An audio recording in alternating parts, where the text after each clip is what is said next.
I've been thinking about something lately and I've put it a little bit in other videos, but I haven't put it all together. And that's what I want to do in today's video. I have a syllogism for you. And I know some of you are like, oh my gosh, how heady and philosophical can we get? But I want to put something as clearly, concisely, and as effectively as possible. It is one of the greatest things that actually gets in the way of any potential reconversion of mine, any belief that this God is either real or cares about me or wants me to be saved. And it goes something like this. If God wants all people to be saved and he answers prayers made in faith according to his will, then prayers for someone's salvation should result in that person being saved. Many people have sincerely prayed for me that I would be saved according to God's will. They made these prayers in faith with expectation. Therefore, I should be saved. But if I am not saved, then the only obvious outcome is either that this God is not real, that he does not actually will for everyone to be saved, or that he does not answer prayers in the way that he says he does. If this No, no, no. The idea is that God's will is for everyone to be saved. But it's just like like I don't know, like I want you to like give me money, right? But it doesn't mean that you will. So the fact that God wants everyone to be saved doesn't mean that they will be saved because it's up to them. That's the thing that he's ignoring here. The free will idea, I guess. I mean, I'm sure he's aware of that, the free will idea, but I don't know why he's not addressing it. And the only obvious outcome is either that this God is not real, that he does not actually will for everyone to be saved, or that All he right. does not answer prayers in the way that he says he does. If this syllogism is true, if I have presented the premises correctly, which I'm going to back up with scripture here in just a second, then what other outcome is there to draw? And yet, I suppose there will be five. I think there's five objections that believers could come back with, and I'm going to handle those in this video today. So that's what we have. I've laid out the syllogism. I'm going to present the evidence for the premises, and I'm going to cover the objections that I think could still come up. And so let's lay this out because I think I'm in Okay, a so we know. unique. I think we know the evidence for the premises. God's will for all to be saved. God answers prayer. God's timing. Free will. Okay, so all right. So I guess this is the part where he says proves God's will is for all to be saved. This part is he proving that God answers prayers. Then now he's gonna come into God's timing. So this is the where he answers objections. So let's hear what he says here. The first one is God's timing. And I hear this from a lot of you already. You know, Brandon, maybe God is actually going to work through you. Maybe God is going to let you go, hand you over to your sin. Let the devil deceive you so that at a later age he can call you back home and do even more for his glory and for his kingdom. Okay. There's a few issues with this. One, is that immediately robs me of free will, which is supposedly so important. Otherwise, we're going to really struggle with the problems of evil and suffering. And if you need me to draw this out, and I've explained this before, but I'll do it quickly. Let's say Okay, so I guess what he's talking about is how some people say that. All right, so then this is like so the real important thing is the free will objection, right? So we don't even care about this objection. So let's talk about the free will objection. let's move on to the second objection, though, which is similar. It's that of free will. Brandon, God can't force you to follow him. God can't just show up and you get something where you don't have to take it on faith anymore. That robs you of your free will. See, so first of all, by this objection, you immediately go against the first one about the timing issue. But let's go ahead and play in the sandbox for a second. It's a black or white fallacy, as I addressed on that video with Frank Turek, that the only option is for complete divine hiddenness or smothering me to the point that I don't have free will. That's not the case. If God truly revealed himself to me right now, I could still have the choice to follow him, to reject him, to want to sin. No, he has revealed himself to you. Like every human being on earth believes in God. Romans 1:20-21. He has already revealed himself to you. Divine hiddenness or smothering me to the point that I don't have free will. That's not the case. If God truly revealed himself to me right now, I could still have the choice to follow him, to reject him, to want to sin, to continue with this channel, all of this. That doesn't interrupt my free will. It gives me information to make an actual educated decision. And second, Yeah, exactly. He has already revealed himself to you. It's already occurred. This has already happened. You were in denial. this. That doesn't interrupt my free will. It gives me information to make an actual educated decision. And second, and I just covered this in my video on Acts, but we're going to make a big stink of it here. Look at the story of Saul, who becomes Paul. Look at his conversion on the road to Damascus. Let's compare Saul and me. Am I out there killing Christians? Am I out there as I stone and stab people who confess their belief in dependency? I don't know. People always say this. Paul did not actually stone or stab anyone. Okay. He did not really literally murder Christians himself. Okay. He would take them to be charged and tried and persecuted and all that stuff. Some of them would be killed. And also he would stand by and or kind of give his approval when other people stone people or whatever, like Stephen. But he never actually killed anybody himself.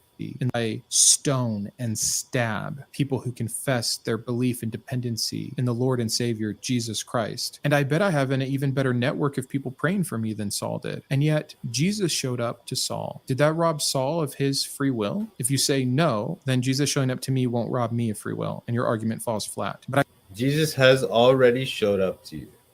He has already revealed himself to you, and along with every other person on the face of the earth, it's your own fault that you've not chosen to believe in him.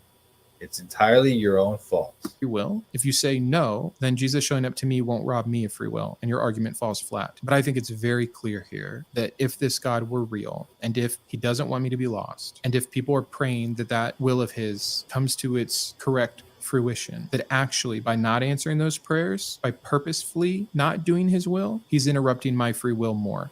Because you know what I really don't want to do? I don't want to burn for eternity. So again, Yeah, you do. You do. Because you have a choice to avoid it by believing in God, which you already believe, but you're in denial. That's the point here. All right. And I don't know, I guess I have to deal with his argument or something, but it's just so foolish. I think it's very clear here that if this God were real, and if he doesn't want me to be lost, and if people are praying that will of his comes to its correct fruition, that actually by not answering those prayers, by purpose. Oh, right. So his idea is that he thinks that God has not revealed himself to him. That's his excuse, right, for not believing in God, is that he claims that God has not revealed himself to him. Therefore, he has no reason to believe in God, and therefore he shouldn't have to go to hell, because if God really didn't want him to go to hell, God would reveal himself to him. But God has already revealed himself to them. That's why this whole video is dumb, and this is a straw man, and you're dumb. Purposefully not doing his will, he's interrupting my free will more. Because you know what I really don't want to do? I don't want to burn for eternity. So again, this falls flat for 1,000 reasons, and let me give you a few verses. Romans 9:18. Therefore, God has mercy on whom he wants to have mercy, and he hardens whom he wants to harden. This is what the Calvinists do. I mean, these guys are oh man, I don't know. Anyway, so this is not about going to hell or whatever. Or I guess it's kind of it's the idea is that, okay, the Jews, right? The Jews were the chosen people. But now, because they don't worship Jesus, now they're going to go to hell. They lost their status as the chosen people. And so now he's just saying that God can have mercy on whom he will have mercy, and whom he will he harden. So it's like they are now being hardened because they didn't believe in Jesus. That's the reason. If you read on in the chapter, down at verse 32 or something, it talks about that. But these people try to say that, oh, well, God just decides who he's going to go to heaven or not, because this is the Calvinist reading of this verse. This falls flat for 1,000 reasons, and let me give you a few verses. Romans 9:18. Therefore, God has mercy on whom he wants to have mercy, and he hardens whom he wants to harden. So we already know that God interrupts free will. So if he's doing... Oh, you see? So this is you see what that is? He's trying to say that means that God will just decide who he's going to give to heaven and decide who's going to get to hell. When it's not even about that at all. It's about the Jews.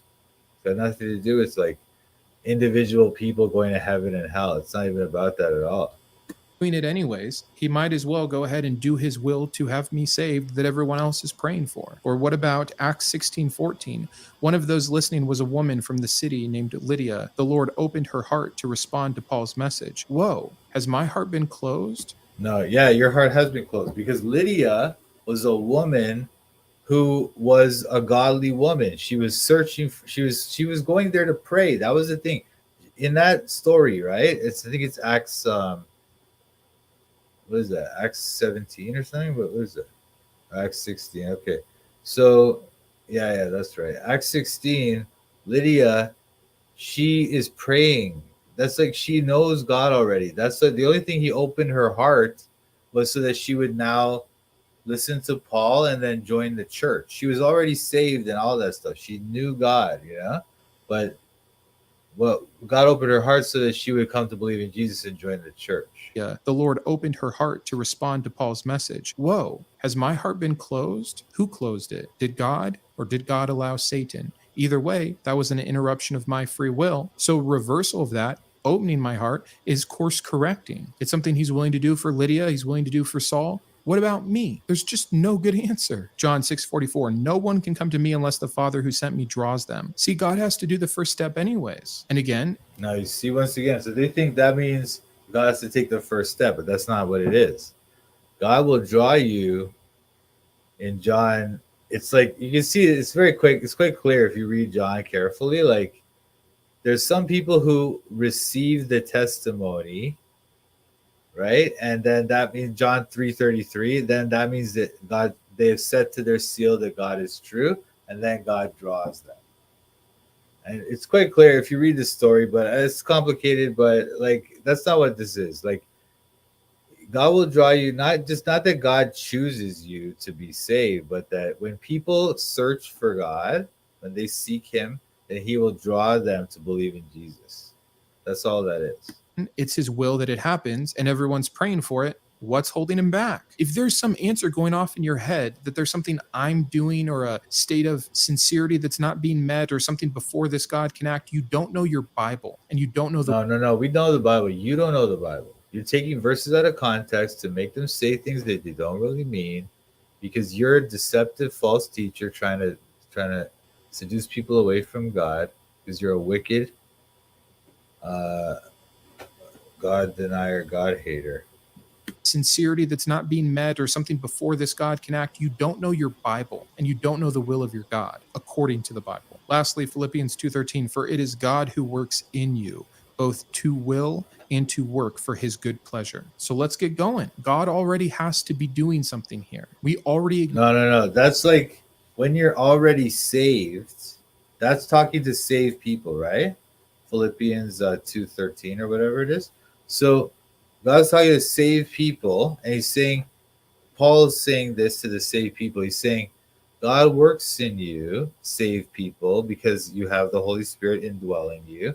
He works in you both to will, that is to want to do, and also to work, to do the works for his good pleasure.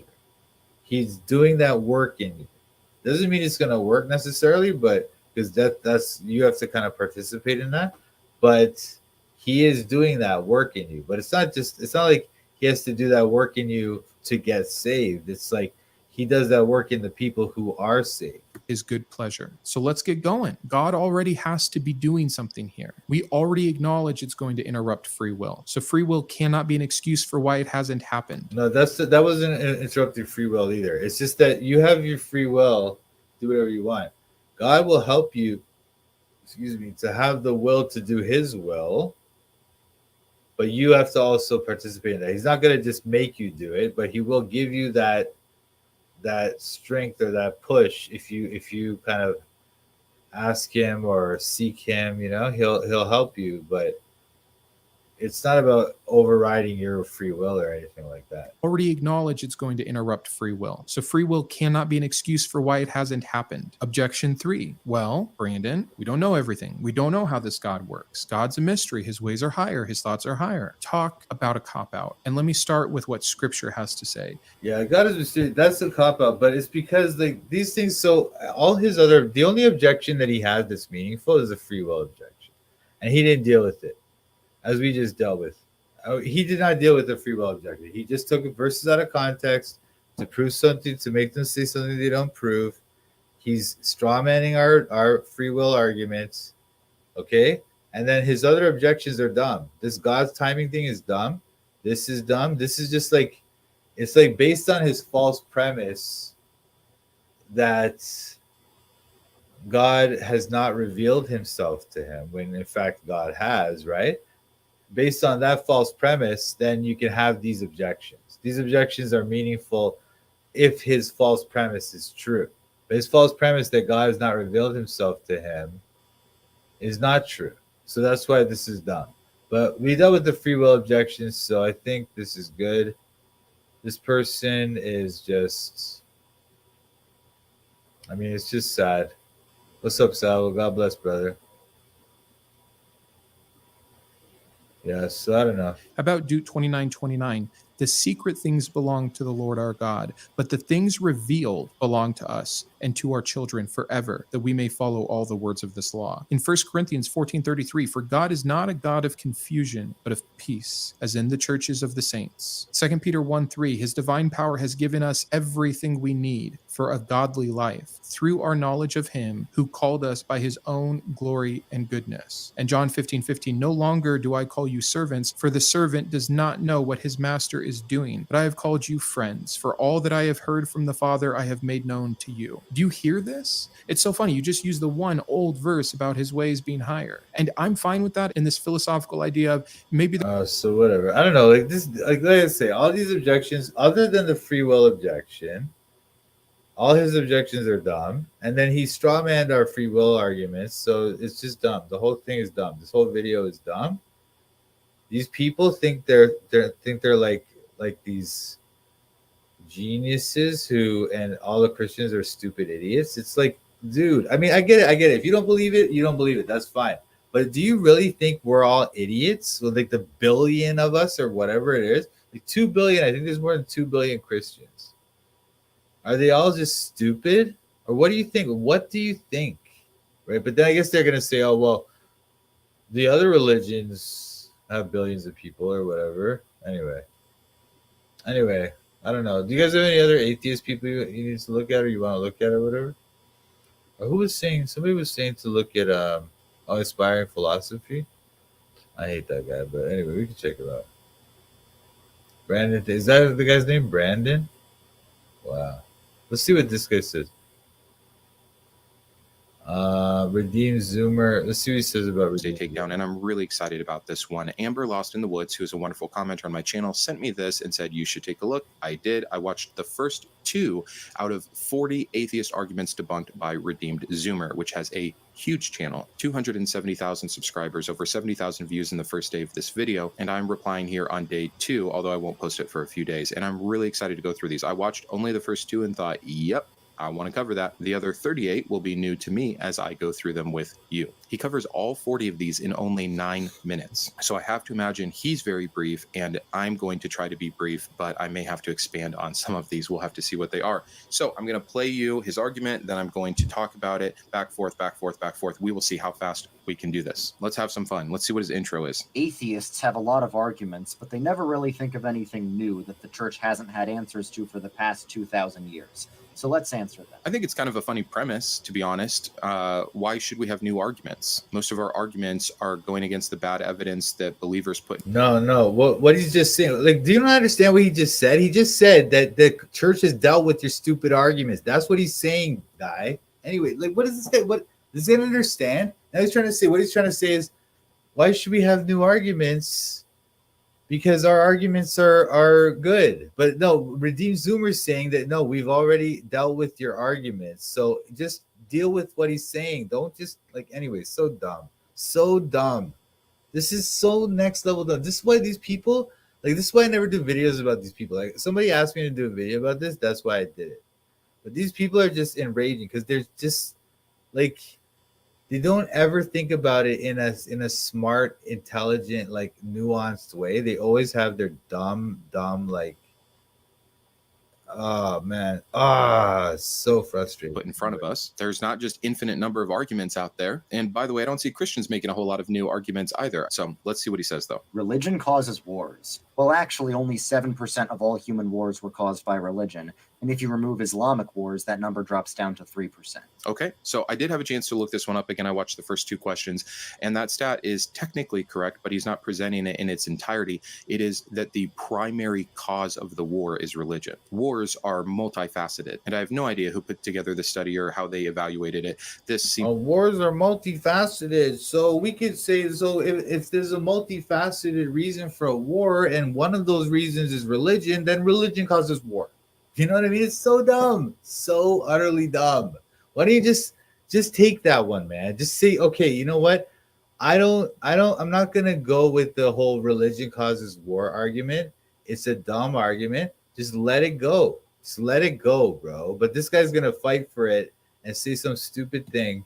wars are multifaceted, and I have no idea who put together the study or how they evaluated it. This seems like a very hard task, but I'll go with his number. I'm sure there's a huge percentage higher where religion plays a secondary or a still major cause, but maybe not the primary. I think we could use Israel and Hamas right now in Palestine.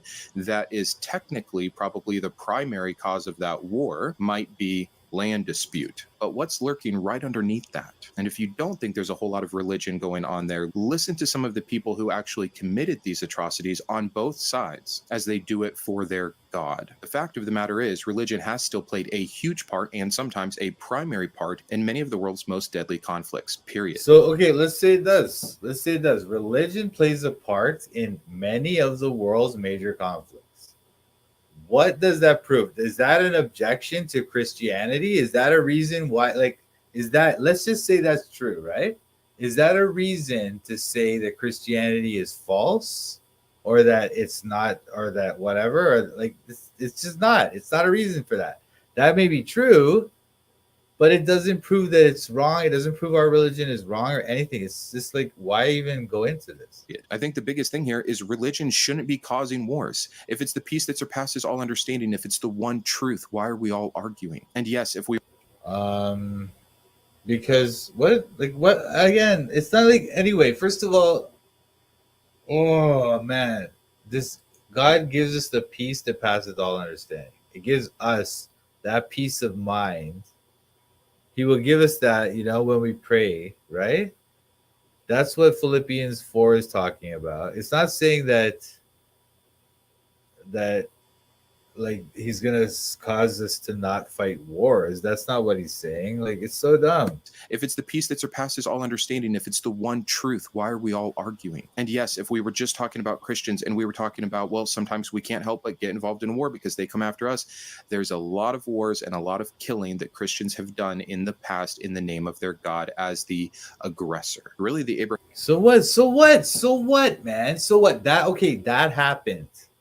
Does that prove that the Bible is wrong or whatever? So no, it doesn't. And so that's all Redeem Zoomer is saying. That's all he's saying. So you already lost this one. You cannot win this. Doesn't matter if you can even prove that our religion caused all the wars. Let's say Christianity caused every war in human history. Let's say that's true. That still wouldn't disprove our religion. So you're just like, it's just a waste of time to talk about this. So dumb. God. Abrahamic Anyway, religions have a I'm whole sorry, God. Sorry for saying your name. I'm sorry. lot of death. Maybe it's because they're based off a warlord. Okay, I don't think I can take this long for each. Let's keep moving. A lot of evil has been done in the name of religion. This is true, but the most murderous people in human history have been atheists. This doesn't mean religion is true, it just means you can't use that as an argument against it. People doing horrible things in the name of religion might say something about that religion. If you have a God that equals love, that equals peace. It might say that, or it might not. It might not, because it's just people. People do stupid things. It doesn't say anything about the God or the teaching of the Bible or anything. It's just people. People do stupid things. They do evil things. That does not disprove the religion or the Bible or God. Okay, so, but this person is like, he's seriously trying to make that kind of claim. Like it's like okay, like this is the thing. So the claim is people do evil in the name of religion, and then the objection or the kind of response is, well, that's not, because most murderous people are not religious, and it's not as if religion is the cause of evil or whatever, right? We understand that. Clearly, that's not the case. But this person is gonna still kind of try to defend this argument. This argument is retarded.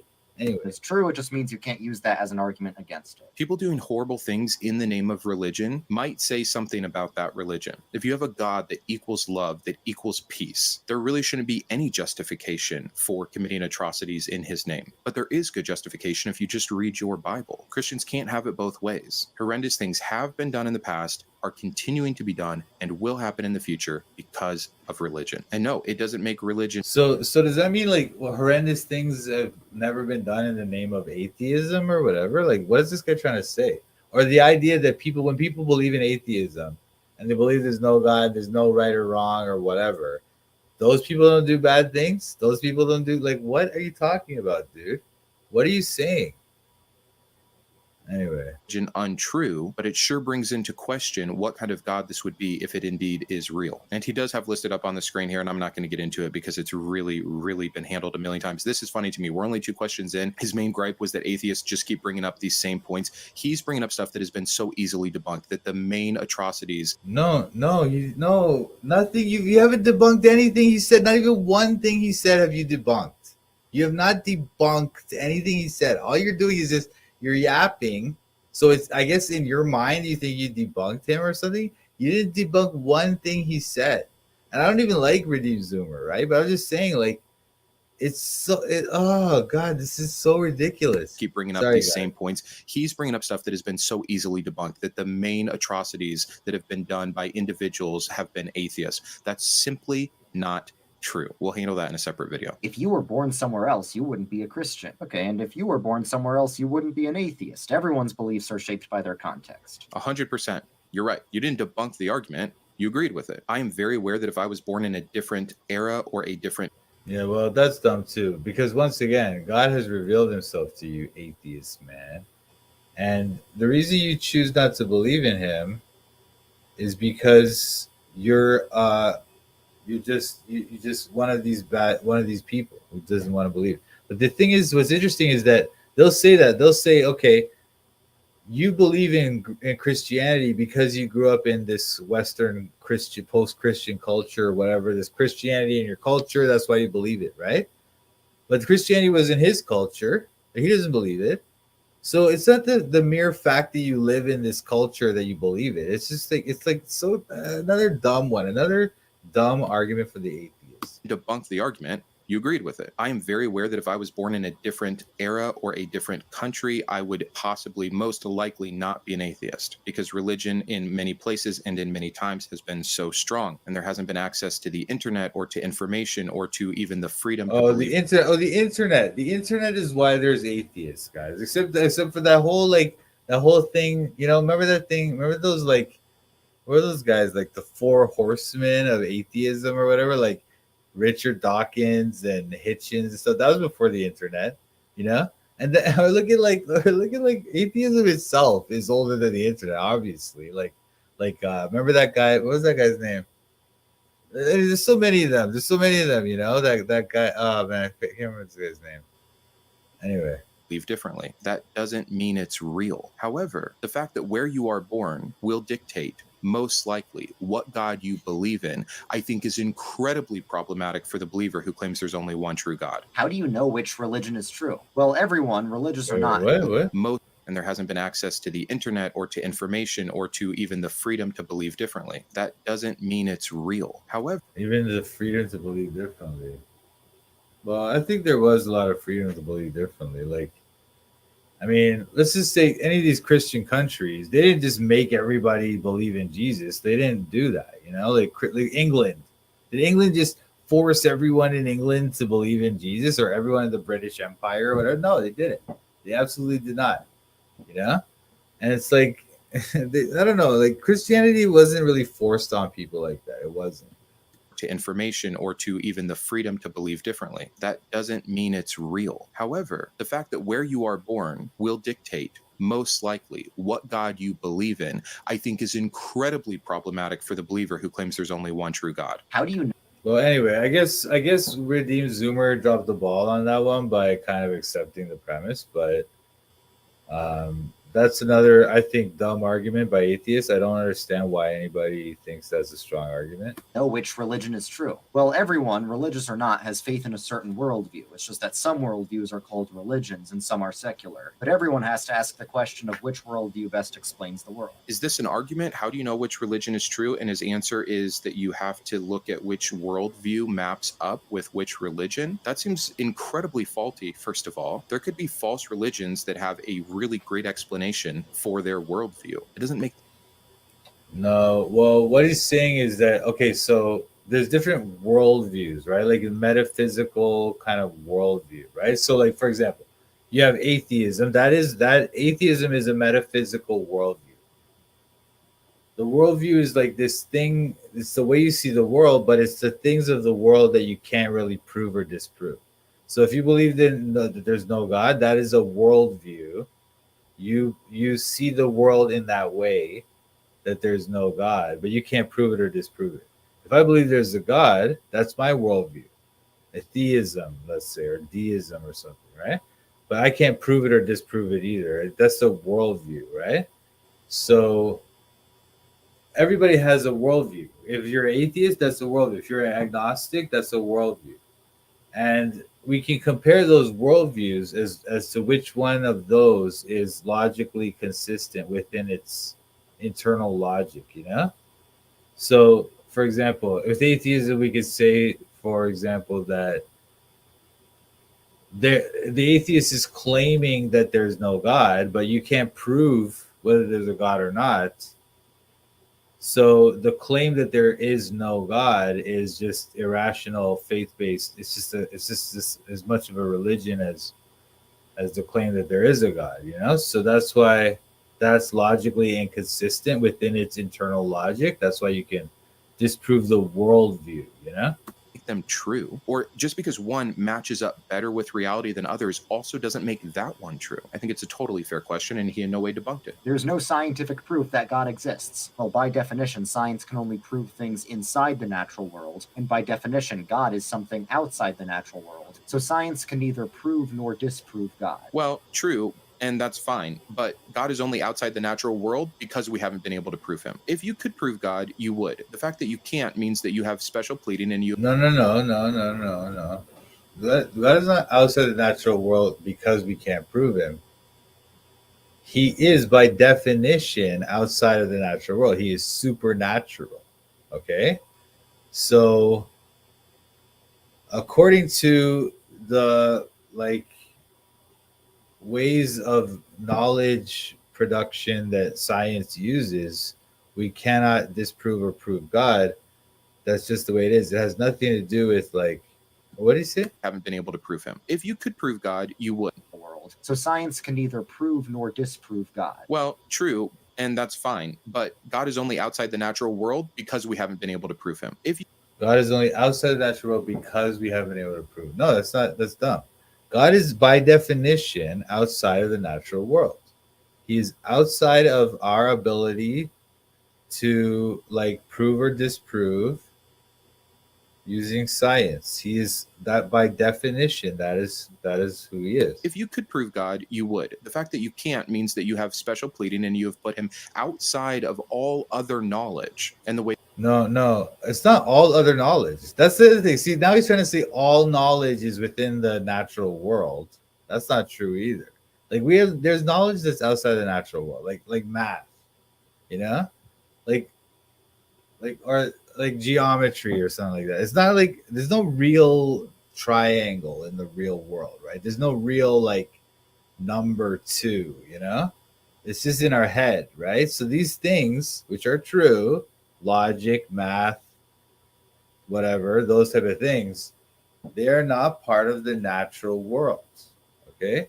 But we can prove them and we believe in them. They are scientific. Not scientific. I guess they're logical, right? I don't know. Anyway, I can't remember. outside the natural world because we haven't been able to prove him. If you could prove God... So he's saying, yeah, God is outside the natural world because that's just dumb. That's dumb because that's not understanding what God is and what nature is. He just doesn't get it. He doesn't get it.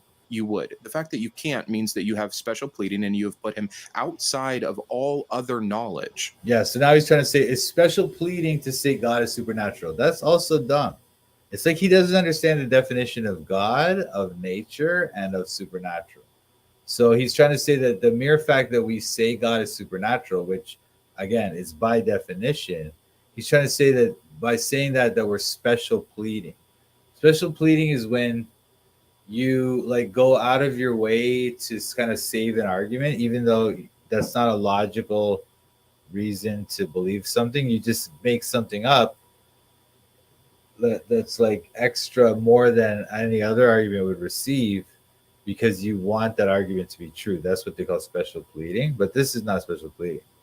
This is just once again, by definition, God is supernatural, so he's outside of nature. That's just the way it is. Can't means that you have special pleading and you have put him outside of all other knowledge and the way that we attain that knowledge. So I agree, if there is still a mysterious creator somewhere out there, it doesn't follow that we should be able to scientifically prove him. But the fact that we haven't scientifically proved a God and that we have no other need for a God and that he doesn't answer we have no other need for a God. We have no other need for a God. He doesn't answer the questions we have. Like, so I don't know, like these guys, like, I can't believe the way these people think, man. The way these people, like the simplistic, like this. So, oh man, that we haven't scientifically proved a God and that we have no other need for a God and that he doesn't answer anything for us. He just adds a level of. He doesn't answer anything for us. He doesn't answer anything for us, guys. No, we don't need a God. We don't need anything like from God because they think like this guy thinks like he has some kind of moral reasoning that's valid or something without God. Like we're supposed to just like, you know, they ignore all that stuff, right? Like there's no reason to have morality or anything like that if there's no God. There's no reason. There's no reason to believe that there's anything like morality, you know? But they ignore that because they think in their mind they think that they have morality even without God. It's so dumb. Mystery. We can just stop at the universe. Yeah, there's tons of mystery there. Science doesn't answer all the questions about the origin of the universe, eternity, or time, etc., but it's done a heck of a lot better than religion, and we keep learning more and more and more. These are a bit weaker than I actually thought they were going to be, but there's still plenty left. Here we go. There's no evidence of anything supernatural. Well, that's just not accurate. There are medically documented cases of people with demonic possession speaking in languages they don't know, for example, and people with near-death experiences getting information they never had access to. Wow, you see that now? That's a dumb argument by Virginia Zoomer. Like, you shouldn't look. When people try to say there's no evidence of the supernatural, that is not true. Okay? And then when they say this type of thing, look up demonic possession and NDEs. That's not where you go with this. Don't go there, you know? First of all, demonic possession and NDEs. The NDEs is near-death experience, right? Whatever those are, they don't prove supernaturalism, okay? That's because they could just be just like in people's heads. It's just not, that's not proof of supernaturalism. So that's a dumb argument. What we should do, if people try to say there's no evidence of anything supernatural, just say, well, how could nature begin? You know, how did nature start? And go, you could go there with it. Or there's other ways to respond to this kind of argument, right? But you don't say this. You don't say, look up demonic possession and NDEs. That's dumb. That's dumb. Or, you know, or Catholics will be like, look up the miracles that our church has, like, you know, it's like that's the kind of thing. It's like, don't go there. Don't go there. You know, just go with stuff like there is evidence of supernatural. Like, what is logic? Is logic natural? Is like, you know what I mean? When they try to say stuff like that, that's how you should respond. Don't say demonic possession and NDEs. Okay, I don't think either of those things count as evidence for the supernatural. Once again, isn't the supernatural supposed to be outside of what we can measure? So now he's saying, okay, we can have supernatural things that can be measured, but his previous argument was that God is supernatural and thus we can't measure him scientifically. I think you just shot yourself in the foot. You're willing to say you can have evidence for things in the supernatural, but that we don't have any scientific evidence for God. Wow. It's almost like God's the only supernatural thing that we can't actually find out about. And don't get me started on NDEs and demonic possession. Please send me the studies you are talking about. Yeah, NDEs and demonic. Listen, don't even go there. That's just gonna make you look dumb in front of these people, or they're gonna like. It's just dumb. Redeem Zoomer dropped the ball by even saying that. That is incredibly dumb what he just said. Don't ever go there because it's just it doesn't prove anything. It's like some person claimed that they were demonically possessed. Some person claimed that they like had a near death experience and they went to hell or whatever. That doesn't prove anything, right? So just like that's I don't know. Anyway. About medically documented demon possession. I find that incredibly suspect. And as for NDEs, they're near-death experiences. They're a phenomenon that happens in our brain while close to death. The Bible has contradictions. Okay, you think you found an apparent contradiction that the church hasn't known about for 2,000 years? Every apparent contradiction can be explained by understanding just a little bit of theology. That is the biggest misstatement so far of the video. There's no contradictions, and every single contradiction can be explained through good theology. Wrong. Go check out my secular Bible study series. Yeah, no, there's no contradictions, and every contradiction, supposed contradiction, can be explained with proper theology. That's correct. What Redeemed Zoomer said. What this fool is saying is dumb. He's got some video. He's like, go check out my video. I guarantee that's dumb too. Maybe we'll check it out someday.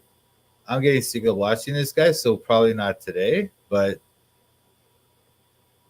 it's true. There's no contradiction in the Bible. Anybody who tries to say there's contradictions in the Bible, they don't read the Bible properly. They're probably some atheist weirdo trying to like sow doubt, and that's all it is. I go through contradictions left and right. I know my Bible very, very well, and there's not. No, he doesn't. He doesn't know his Bible very well. He's one of these people that they study the Bible in order to disprove it, and so they have that kind of mentality. That's why he'll go to Romans 9 and say, oh, look, God just chooses whoever he wants to go to heaven. Like, that's how they think, you know? A lot of these atheist people and these deconstructionist people, they'll go right to the Calvinist argument because the Calvinist argument presents God as a wicked, evil God, right? So they go straight there and then they act like that's what all Christians should believe that, or that's what the Bible just says, you know? That's how they act, but it's like a lie. Not a good explanation. Just because there's an explanation, this is something I think is always so funny. People say, you think you're the first to figure this out? No, not at all. I'm very aware of the church leaders of the last 2,000 years. They didn't have special information. They have the same confirmation bias, the same cognitive dissonance, etc. Just because they gave an answer doesn't make it good. How any believer in today's day and age, with how easy it is to get access to the Bible, to read it, to see the contradictions, to look. Wait. Let's hear what this guy says. The thumbnail says an atheist is a man who believes himself to be an accident. Completely false right off the bat. That's not what atheists believe at all.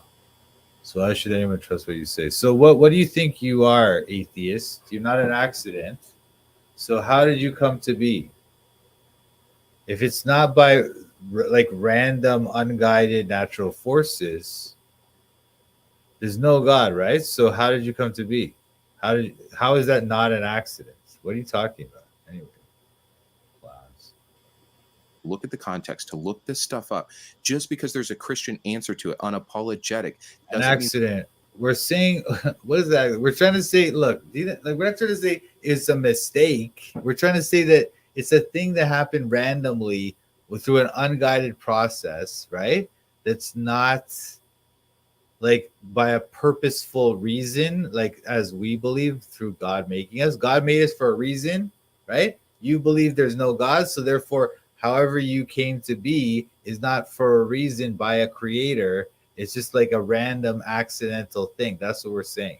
Not that it's a mistake or whatever. Obviously, no one made a mistake because there's no God, right? So we're just saying that it's like, anyway, you know what we're saying, man. Use your brain. Mean that contradiction does not exist. I'm starting to see the mind behind the person who makes this video, and if he's going to say this boldly, this early, there's no contradictions in the Bible. We have contradictions to look at the context, to look this stuff up. Just because. Once again, he's trying to say that. Oh, well, it's obvious there's contradictions in the Bible because that's how they are. That's how they are. They think they've got already proven it that there's contradictions in the Bible. Like, I don't know, man. Like, I guess this person has probably looked at some apologists of what they say about those things, but probably not in his video. But we can take a look at the video maybe one day. But these people are so frustrating.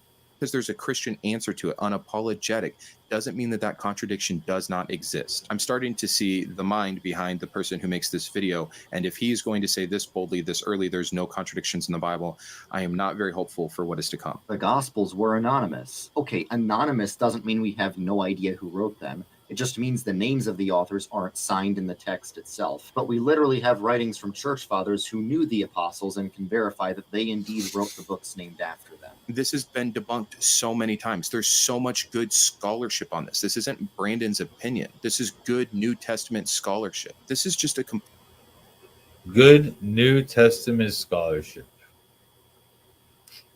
I'm sorry. First of all, nothing's been debunked. Okay, there's plenty of very good evidence that the apostles wrote those things, because yes, as Redeemed Sumer is saying, the early church, the earliest writers, they were saying that. That's why we believe that. And then yeah, of course, there's critical scholars, like they're practically like this guy, you know, and then they come out and they debunk quote unquote, right? And so this guy thinks it's been debunked because the people that he just listens to whoever he wants to listen to, you know, like Redeemed Sumer, like he gave evidence. He gave evidence. Look, these people who knew the apostles wrote about it and said that they wrote those things, like Irenaeus and people like that, or Polycarp or whatever. So they knew them, they knew the apostles, and they said that the apostles wrote those things. So that's why we know.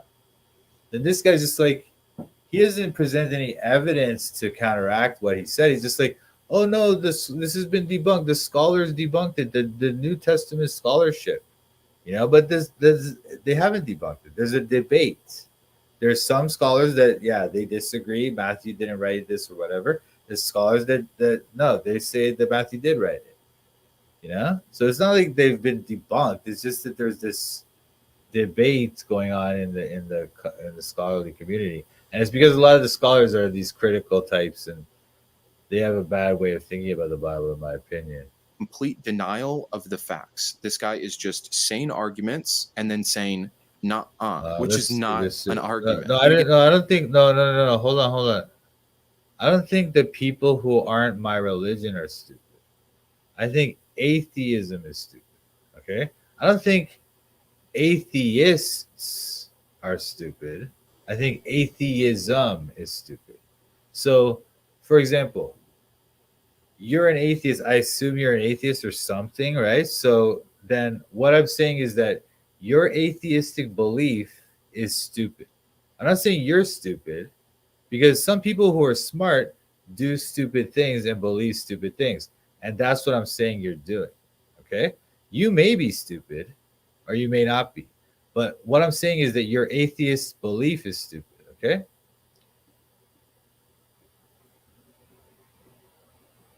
Again, I understand I'm not going into like a 30-minute video on how we know the Gospels are anonymous, but we have 40 questions to go through here. But it's just so clear, and not from me, again, from real people who study this with real degrees in New Testament scholarship. Let's move on. The Gospels misquote Jesus. Now, it's true that a lot of secular scholars think the Gospels are a mix of real quotes from the... Pure and simple. I'm not saying you're stupid. That's exactly what you're saying. You're just too much of a coward to stand behind what you're really saying. Well, no, I wouldn't be. I have no problem saying you're stupid. You just haven't really demonstrated that to my satisfaction yet.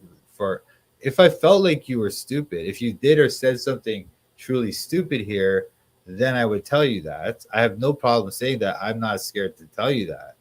I'm just saying you haven't done anything that's stupid yet. But your atheist belief, if you're an atheist, that's stupid. So there is some evidence that you're stupid. So I'm not trying to deny that you're stupid. I'm just saying I'm not going to call you stupid until you do something truly stupid or say something stupid, which you haven't done yet. The historical Jesus and fake quotes added by the church, but none of them can agree on which quotes are legit and which are not, so we can discard their opinion. opinions. Nope, that's not how this works either. That's insane. He has Bart Ehrman up here too. It's like Christians Wait, think I that don't the even know. it's not Sorry, I which missed that whole these thing. real What is it? people who study this with real degrees in New Testament scholarship. Oh, they're real degrees. They're real New Testament scholars. Well, again, there's a debate. Okay, it's not like it's been debunked. He's trying to act like, oh, the scholars they all agree. No, they don't. They don't. They don't agree. So some scholars agree on your position or whatever. So other scholars disagree, and so it's not settled and it's not debunked. And you're just you don't even understand the debate. Let's move on. The Gospels misquote Jesus. Now, it's true that a lot of secular scholars think the Gospels are a mix of real quotes from the historical Jesus and fake quotes added by the church, but none of them can agree on which quotes are legit and which are not, so we can discard their opinions. Nope, that's not how this works. Not believing in my religion. No, I'm not saying that. I'm not saying that not believing in my religion is stupid. I'm saying atheism is stupid. Why can't you just deal with what I'm saying? You're trying to change what I'm saying into something that I'm not saying. Can you just deal with what I'm saying? What I'm saying is atheism, that thing is stupid. I'm not saying you're stupid. I'm not saying anyone who doesn't believe my religion is stupid. I'm saying atheism is stupid. So can you just deal with what I'm actually saying instead of putting words in my mouth and making up and like straw manning me? Can you do that?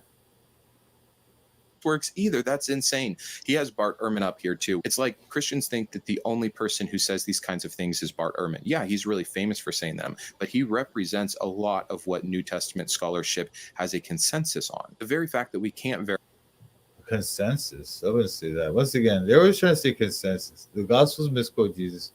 Nobody can agree on which quotes are true. What? On which quotes are legit and which are not, so we can discard their opinions. Nope, that's not how this works either. That's insane. He has Bart Ehrman up here too. It's like Christians think that the only person who says these kinds of things is Bart Ehrman. Yeah, he's really famous. So I guess what he's trying to say is that these things are settled. Once again, this is a debate. Okay, there is a debate. I guess the majority of scholars, I guess it's probably true that the majority of scholars are part of that kind of critical way of seeing the Bible, right? And so I guess the majority of them probably have that view, but it's not like there's some tiny minority. It's a sizable minority, if it is in fact a minority. I'm not sure, but there's a sizable group of scholars who defend the idea that the apostles wrote the New Testament and stuff. For saying them, but he represents a lot of what New Testament scholarship has a consensus on. The very fact that we can't verify what was said by Jesus and what was put in elsewhere or what was just hearsay. Sorry, hang on. What I'm the same, bro? Atheism equals not believing in a God, aka not believing in your religion. Yeah, once again, I'm not saying everyone who doesn't believe in my religion is stupid. I'm not even saying that people are stupid. I'm saying atheism, that belief, the belief that there is no God, right? That belief, I'm saying that belief is stupid. That belief. Not everyone who doesn't believe my religion. I'm saying atheism is stupid. You understand? I don't understand why this is hard. This is like you're just straw manning me because you can't deal with it. So you're welcome to believe whatever you like. I don't go around calling people stupid because they don't believe the same as I do. No, I'm not saying, once again, I'm not calling you stupid. I'm calling atheism stupid.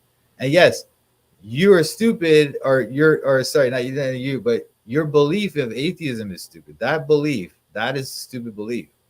The fact that you believe that doesn't make me think that you yourself are stupid. But the way you're going on here in this comment section is causing me to believe that you're stupid because you just keep straw manning me. You're not addressing what I'm saying. And that's a stupid way to argue, a stupid way to get your point across. So etc. is because we have anonymous gospels, but saying because we can't agree which ones are incorrect, we can discard it. No, that means some are most likely. I'm not. No, it's not. You keep saying this, but once again, I have not called you stupid. I've called atheism stupid, and I'm now calling you stupid though because you keep repeating this thing that I've already objected to. Like, deal with my objection then. If that's what you already said this already, that it's just your way of pretending that you're not calling people. No, it's not. I responded to this objection. So can you respond to my response? He knows that calling vast swaths of people stupid is frowned upon. So he's trying to cowardly pretend he's not allowing people to do it. No. Anyway, whatever, man. You're just a clown, dude. Just whatever, idiots.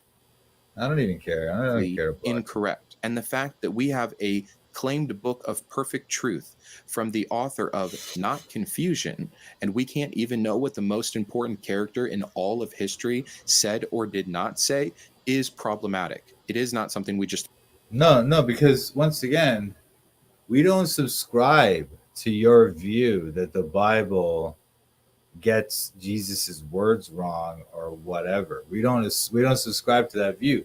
The fact that you think it's some kind of settled thing among scholars just shows your own ignorance. That's not the case, okay? And so now he's arguing from this basis as if like it's a given. It's a given that we don't know what Jesus said, and so it's stupid to believe in the Bible, right? That's what he's proceeding on that basis, right? But it's once again, it's just this foolish, unproven premise. just throw to the side because you couldn't figure out which ones were right and which ones were wrong. Jesus never claimed to be God. Yes, he did. He didn't say, I am God, worship me, but he showed that he was God in many places in all four Gospels by doing things that only God can do. It's true that he didn't walk around before his resurrection claiming to be God because he wanted people to figure it out themselves. That's why he kept saying, who do you say that I am? However, after his resurrection, people figured out that he was God, and Jesus congratulated them. So much of his information and fact is just what the Bible says. And when you already believe that the Bible isn't written by anonymous authors with agendas and biases, and that there's no contradictions and that it's perfect truth, it sounds like you have a case until you study why all of those things are not indeed the case. And on top of it all, I don't care if Jesus claimed that for himself or not. The book claims it for him. And yeah, it looks like his actions are indicative of someone who thought that about themselves. So what? I've never used this argument. I'm sure that atheists do use the argument. I'm sure it's for like a small purpose of a greater ladder,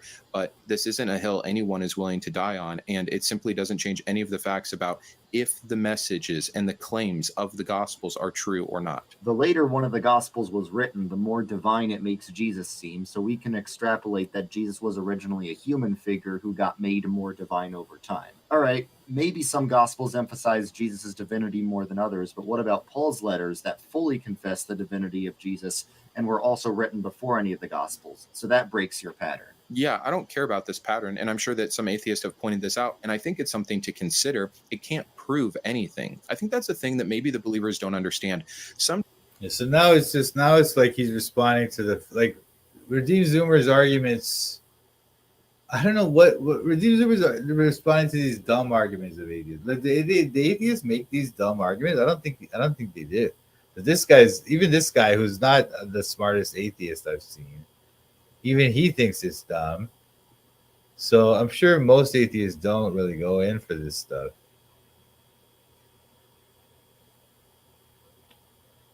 Anyway. Sometimes an atheist will put forward an argument to show an additional piece of evidence that backs up other, even better claims of evidence. It's like building a case. And there are going to be parts of it that don't matter as much. Again, hills we don't need to die on. Definitely speculation for sure. We're not claiming all of these arguments are fact, but there is a clear progression that looks a lot like how lore and legend line up. The further away you get from the event itself and the people that were actually there, the myth starts to grow. What I think is so this is based on the idea that okay, like I don't know, like I don't really personally I don't really subscribe to the idea that it was like, because they're trying to say that like if you look at Mark, like the idea that among most scholars is that Mark was the first gospel written, and then Matthew and Luke, they kind of followed the pattern that Mark had followed, or they followed some other source like the Q source or something, and then John was the last one. That's the usual way people see it, but again, they don't really know, and it's not that clear. And I personally don't subscribe to the view that John is the last or to be written or anything. And anyway, it doesn't matter. They're trying to say that makes it like a myth. There's no myth. Even if you just look at John, what myth is like that? Is there a myth like that? You look at the myths of the Greeks or the myths of any religion on the face of the earth, right? None of them are like that, where the guy is just a normal person. He's poor. He's penniless. He just heals people. He doesn't claim to be God, or he doesn't like, or he claims to be God, but he doesn't like reveal his godhood, or you know what I mean. He doesn't have super. He doesn't like he has superpowers, but he doesn't do anything like he doesn't kill a dragon. He doesn't like start a war, right? All he does, this is it's unlike any myth ever. And also, the people in the so-called myth are historical figures like Jesus himself. There's no myth like this. There's no myth on the face of the earth like the story of Jesus Christ. But this person is going to try to convince people that, oh, it's just like myths and legends. They're it's just like that. No, man. Anybody, if you are familiar with mythology and stuff like of the world or whatever, there's no myth like Jesus. And also, Jesus is a real person. That's the other thing, Anyway. Really problematic here is the different views of Jesus we get from these four gospels that have been included in our canon. And I know the Christian will say we would expect to see that, eyewitness testimonies, not that that's what this were, are of course going to be different. They're going to see it from different sides because of their personalities, their occupations, etc. And yeah, that's absolutely true. But if you're including four gospels in your canon, if this is somehow God's plan and his design, why are they not congruent? Why does the Jesus figure completely change in personality, in mission, in action, in word? Like, yes, there is a progression here, and it lines up with how we see other progressions about. Well, now he's trying to say that Jesus changed the way Jesus acted, changed in the gospel between like I don't know, I guess between the gospel of Mark and the gospel of John, right? Some of the language that Jesus uses is a little bit different. It's mostly the language that John uses, right? But it's like, okay, I guess he doesn't describe it in quite the same way. But the idea that Jesus is some radically different character in the book of John than he is in the book of Mark is not true. It's the same person. He's just a person. He's walking around in Galilee. Then he goes to Jerusalem. He gets crucified. There's not this big huge difference between them, there's some difference in the language, again, like I was saying, because John is has a different purpose for his book, but there's not this huge change. Exaggerated or lore, legend, etc. So it's a piece of evidence. It doesn't definitely equal X, but it provides some support for it. The Bible supports slavery. No, it doesn't. Just because there's slavery in the Bible doesn't mean the Bible supports it. There are some Old Testament verses that could be interpreted as condoning slavery, but Jesus himself said that the Old Testament made accommodations to people's sinful state. And also, slavery.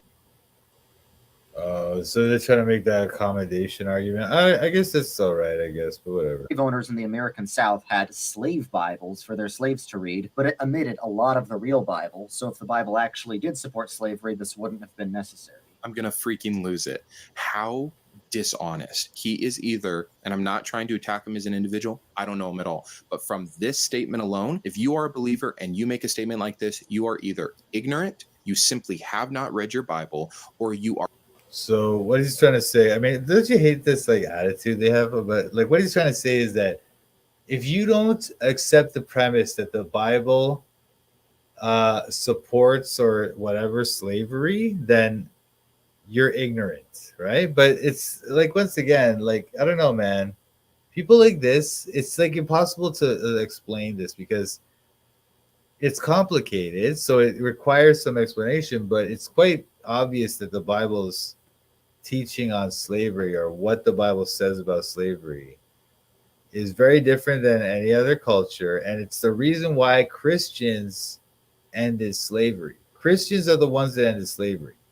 The abolition movement was a Christian movement, okay? Both in England and in America, and it's everywhere. And it's because even though the Bible will sort of condone slavery, it's only the Bible gives this way of treating slaves that's humane. And in fact, the idea was for people to treat slaves almost as if they're part of the family. That's the model that the Bible gives us for slavery, which is alien to any other form of slavery in the whole world. And so, although there's slavery in the Bible, it's not as if the Bible endorses the kind of slavery we see in the American South or in any other culture in human history And also, once again, I must say that it is Christianity that ended slavery. You know, the Romans used to have more slaves than they had free people. Like in the city of Rome, there was more slaves than free people. Okay, but when Christians came along, and Romans started becoming Christian, then the Romans started the Roman Christians started releasing their slaves and stuff, and it became a problem, like to the point where the emperor had to like set measures to prevent this stuff, you know. And then in Christian Europe, there was almost no slavery, you know. Even though the Romans had more, like the Romans and all those cultures around there, right? They had in Europe, right? They had more slaves than free people. I mean, not all those cultures, but the Romans definitely. And a lot of those cultures, they all had slaves, right? All the European cultures had slaves, every single one. And then Christianity comes along, and then Christian Europe has no slavery for like 1,000 years, and then only in the era of like exploration and stuff, that's when slavery made a comeback in the West, right? And then, but then again, it was eliminated by what? By Christianity. It wasn't eliminated by Islam. It wasn't eliminated by atheism. It was eliminated by us, you know? Are purposely deceitful. There are some verses in the Old Testament that could be construed as condoning slavery. No, there are plenty of verses in the Old Testament that outright show God endorsing, allowing, and giving the rules with which people could own chattel slavery as possessions to be passed down as inheritance for generations. The verse he's using. Yeah, that's true. That's true. It's because, look, man, that's like, once again, they're living in this place where there's no welfare. There's nothing like that, right? So people would come up and sell themselves into slavery because they just don't have any money. They can't afford to eat, you know? People would go, like a man like Abraham, right? He's kind of rich, you know? He's wandering around with his animals, and his people take care of the animals and stuff. And then somebody comes along and says, you know what? I'm poor. I don't have money to eat. Can I be your slave? Well, Abraham would let them be his slave, you know? And then that person would become his slave. But what did Abraham mistreat them? At one point, Abraham was going to make his slave. If you read Genesis chapter 15, Abraham was going to make his slave Eliezer, he was going to make him into the heir of his fortune, you know? And that's what the Proverbs tell us too. Like, you know, like the Proverbs talks about how, like, if a man is a slave, then, you know, if a servant is loyal, then he'll have an inheritance among the brethren. That's what it says. So anyway, I'm gonna put some of these scriptures in the chat. Using here from the New Testament, where it says, Moses, because of the hardness of your hearts, permitted you to divorce your wives, but from the beginning it was not so. Like, oh, God and his prophets had to make certain allowances for the people in their time. If that's the New Testament verse that somehow eradicates slavery, you're in trouble. The fact of the matter is that Jesus says a whole bunch of stuff. Paul says a whole bunch of stuff. And you know what? None of them were, hey, you had it wrong in the Old Testament. No more slaves. That would have solved so much. Your God claimed that he's all powerful. So tell me again that he had to limit himself to the current social constructs of the day. He didn't do that with anything else, by the way. No, once again, it's not about that. It's not that he wanted to limit himself to the social constructs of the day.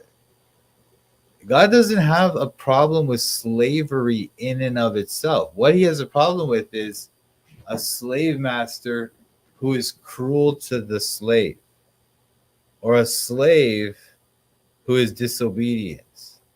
That's what God has a problem with. It doesn't have a problem with slavery in and of itself.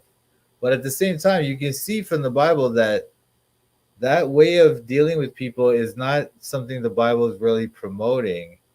And once again, that's why Christianity was the leader in ending slavery. It's not atheism that ended slavery. Atheists were slave holders, you know, like the Greeks or whatever. Not the Greeks were all atheists, but they kind of invented atheism in a way, right? And they were like, they had slaves, they didn't care, they, you know. Anyway, God wanted to outlaw, he outlawed. He didn't care about the culture. This is the world's biggest, most insane cop-out. This God, if he were real, 100% was fine with taking your neighbors as slaves, just not from the in-group. No, but it wasn't just taking them. See, that's the other thing too. Like, the Bible makes it very clear that men stealing is prohibited, right? You're not allowed to steal men. That is to kidnap people to become your slave, right? That's not permitted. So what they would do is I'm trying to copy this scripture for you guys at the same time. But anyway, so sorry, what were they talking about? The Bible doesn't sorry, man. Sorry, you guys. I'm trying to do too many things at once. This is the world's biggest, most insane cop-out. This God, if he were real, 100% was fine with taking your neighbors as slaves, just not from the in-group. You also right. Yeah. So you're not allowed to take people as slaves.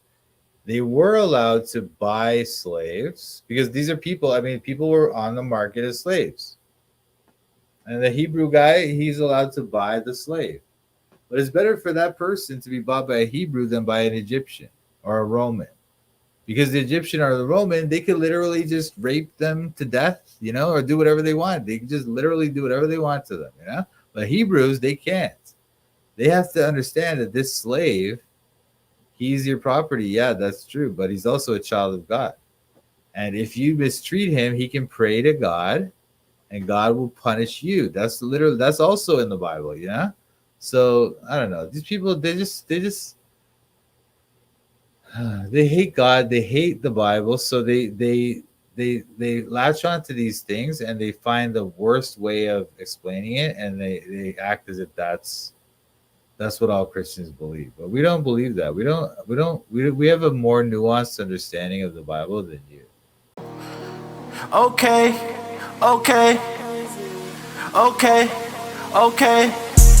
I'm studying the Bible in Toronto. I'm studying the Bible in Toronto. I'm studying the Bible in Toronto. I'm studying the Bible in Toronto. Studying the Bible with Mike Sampat. These other YouTubers are just so trash. Hit the thumbs up if you want to support. Go follow Mike as he follows the Lord. I'm studying the Bible in Toronto. I'm studying the Bible in Toronto. I'm studying the Bible in Toronto. I'm studying the Bible in Toronto. You better watch out, Mike's calling out the shills. If you're not free grace, you need to sit down and chill. We're not hyper grace, we keep it real. Eternally secure, that we're sealed.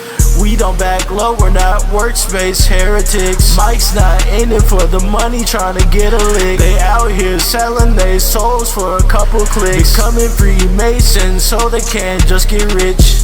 I'm studying the Bible in Toronto. I'm studying the Bible in Toronto. I'm studying the Bible in Toronto. I'm studying the Bible in Toronto. Shout out to Mike Sampat. Check out his channel, Toronto Bible Study. Subscribe and like.